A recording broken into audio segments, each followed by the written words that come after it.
Márcio, o teu primeiro clássico, é claro que você gostaria de chegar aqui e contar uma outra história, um outro resultado, né? Falar de uma vitória que não veio. O time tem uma sequência de 15 jogos, a invencibilidade quebrada no jogo de hoje. Queria que você fizesse uma avaliação do que não funcionou nessa partida de hoje, o que você viu que não deu certo e acabou combinando com essa primeira derrota na temporada. Sim, infelizmente não era o resultado que a gente gostaria, né? A gente sabe da dificuldade que é jogar um clássico, já vivenciamos como auxiliar técnico e sabe que o clássico é definido em detalhes, né? E hoje não foi diferente. A gente tentou, sabia de como o Avaí viria jogar, né? Esperando um pouquinho mais, explorando a bola parada, que era uma das armas deles, né? E, infelizmente a gente não teve a competência de ter a bola e finalizar e matar, né? A equipe do Avaí foi mais competente, as oportunidades que teve acabou convertendo e aí infelizmente a derrota acabou vindo. Marcos, o resultado foi justo? Qual é a avaliação que se faz nesse momento também das trocas feitas? Por exemplo, o Pedro Lucas acabou entrando depois na partida. Nesse sentido, que avaliação que se faz? Justo, competência, né? Proposta de jogo, a ideia de jogo deles muito bem executada. A gente não teve, acho que a gente teve uma boa organização até a parte final do campo e não concluiu isso em finalizações, né? A gente poderia no final, mais próximo do gol, ter sido um pouquinho mais feliz, mais competente e ter achado algumas soluções melhores e acabou a gente não aproveitando o controle que a gente tinha de bola, transformando em finalizações. A situação do Pedro é uma progressão, né? Ele é um atleta que não vem com tanto ritmo de jogo. Eu sabia que o processo ele está com mais minutos, né? Hoje ele já jogou um pouco mais de tempo e não iria trocar o Guilherme. O Guilherme, para mim, foi um dos melhores jogadores em campo, mas ele já tinha solicitado a substituição um pouco tempo antes. Eu ainda aguentei, porque ele vinha apresentando um bom desempenho. Já chegou um momento que ele falou assim, não aguento mais, e aí eu tive até que mudar a substituição. Arouca não encaixou ainda, não mostrou o futebol do Arouca no time do Figueirense. Eu acho que ele progrediu, eu acho que ele ainda não é o Arouca que a gente conhece, né? E nem esperava isso a princípio dele, mas dentro do sistema eu acho que ele contribuiu, errou muito pouco, ocupou bem o espaço e acredito que ele tem espaço muito para crescimento. Claro que ele pode ser um jogador mais participativo, um jogador que vai contribuir mais, mas eu acho que dentro do que a gente esperava de progressão, de tempo, no estágio que a gente encontra como equipe, eu fiquei satisfeito com a evolução que o Arouca apresentou. Mas eu queria que comentasse um pouquinho a condução do Braulio da Silva nessa partida. Ele deu 5 cartões amarelos para o jogador do Avaí. Várias vezes vocês reclamaram pedindo outros cartões para jogadores que já tinham amarelo. Você acha que faltou o Braulio ter expulsado alguém do Avaí? Eu costumo não comentar a arbitragem. Eu até fui expulso no final porque eu estava tirando meus atletas e a minha cobrança foi... A minha preleção hoje foi toda em cima... O Avaí vai tentar equilibrar o jogo como? Provocando, tirando o nosso time do sério. E foi o que a gente viu. Com 10 minutos, se eu não me engano, o Bruno já poderia ter sido expulso porque ele agrediu o nosso atleta. Então, e foi isso que eu falei para ele no final. Quem incendiou toda essa situação, a nossa torcida agiu errado, não tem que fazer o que fez, não, mas de fato o Bruno, desde o começo do jogo, ele incendiou e o Braulio foi conivente.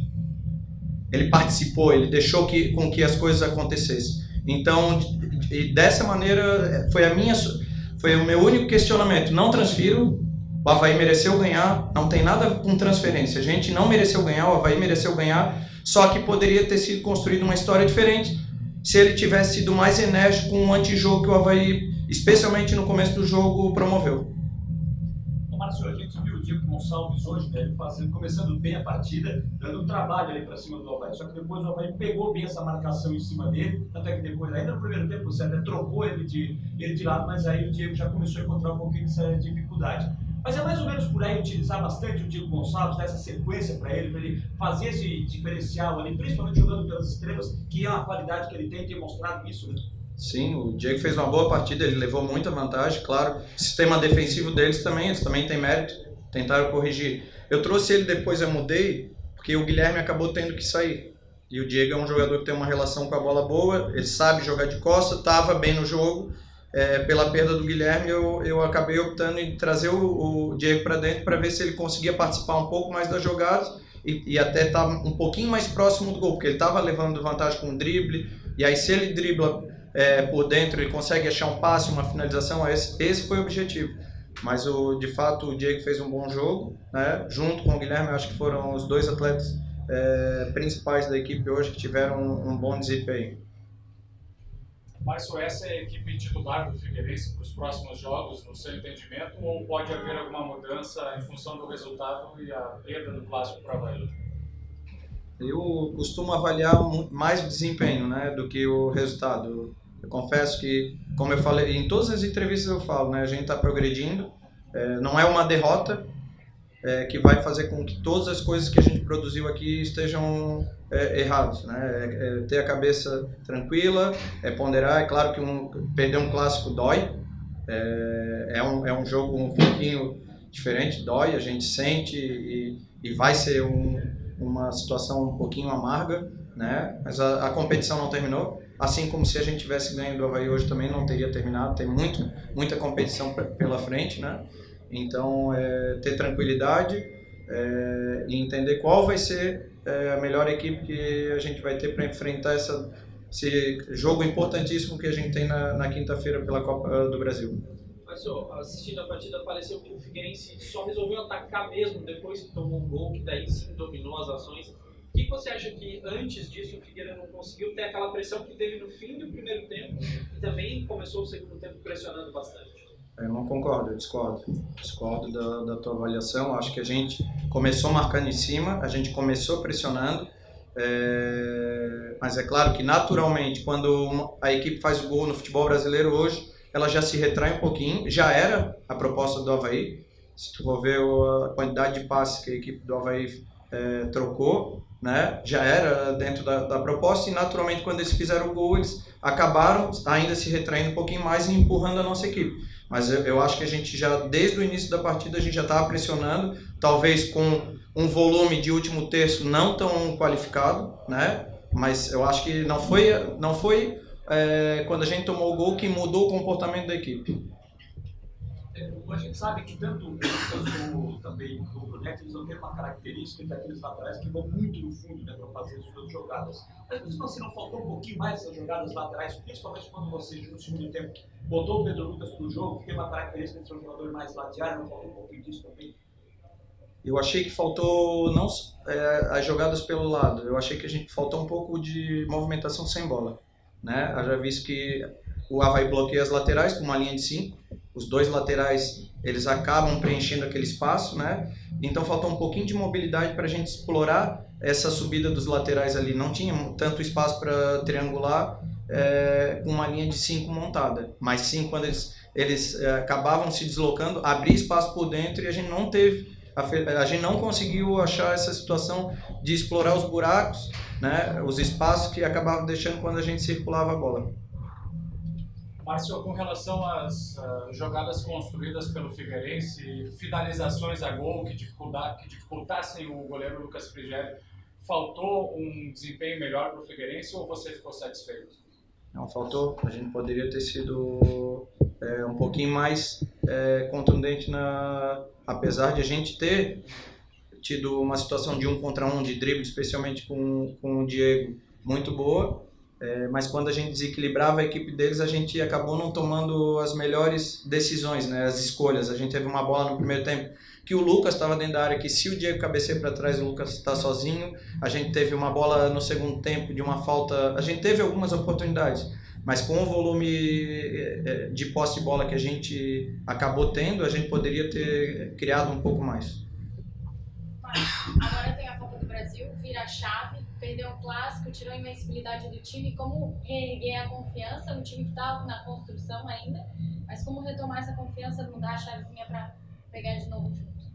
Em todos os processos, né? Foi mais uma experiência que a gente teve como equipe, né? A gente já tinha tido uma experiência de não ter ido tão bem no primeiro jogo em casa, né, contra o Juventus, e tivemos que lidar com essa situação de uma estreia de expectativa. Fomos em Tubarão, não fizemos uma grande partida, mas o nosso sistema defensivo acabou tendo uma evolução maior. Fizemos uma partida em casa, saímos perdendo e conseguimos a virada, e hoje tivemos uma experiência um pouquinho mais frustrante, né? Então, não só a experiência de hoje, mas o somatório de todas essas situações eu acho que vai fazendo com que a equipe cresça, né? E eu sempre falo, quando ganha é muito fácil. Quando a gente tem uma situação onde todo mundo está dando tapinha nas costas, onde todo mundo te elogia, todo mundo saiu, muito bom, fez trocas, excelente. Mas lidar com a crítica, lidar com a situação difícil é que faz uma equipe de fato ser uma equipe vitoriosa, e isso eu tenho certeza que vai ser muito bem trabalhado durante a semana. Márcio, você acredita que aquela confusão que acabou acontecendo de 38, 39 do segundo tempo, já estava 2-0 para o Avaí, é verdade, mas deu uma esfriada, ainda tentativa de uma reação no jogo, você vê dessa forma? E aproveitando, te pergunto, que tipo de impacto pode ter o resultado, uma derrota no clássico, para essa sequência que você tem, que está tendo um jogo importantíssimo pela Copa do Brasil, e a própria sequência de estadual? Tu para de jogar durante, sei lá, foram 15 minutos, se eu não me engano, né? E 25 minutos, os jogadores esfriam, a atenção se desloca para outro lugar que não é o campo, ficou todo mundo meio transtornado, né? Tava sendo um espetáculo muito bonito das torcidas, o clássico, ele tem tu sente ali dentro, na beira do gramado, ele é um jogo diferente, né? E até aquele momento, apesar de a gente estar perdendo, estava sendo um espetáculo bonito das torcidas. Infelizmente, aquilo ali acabou tirando um pouquinho e esfriou sim. Não sei se a gente iria conseguir recuperar o placar, até porque a equipe sentiu um pouco o segundo gol, a gente estava num momento melhor que o Avaí, e a bola parada ali, a gente tomar um gol de bola parada, o time acabou sentindo um pouquinho, né? Isso foi a tua primeira colocação. A segunda, até que ponto um clássico, uma perda de um clássico, né? Volto a responder como eu respondi antes. Espero que a nossa equipe reaja de maneira a se fortalecer. E não baixe a guarda, não baixe a cabeça, pelo contrário, né? Tome um soco, mas levante a guarda e vá para a próxima. Obrigado, gente. Valeu. Obrigado, Márcio. Márcio Coelho, colegas.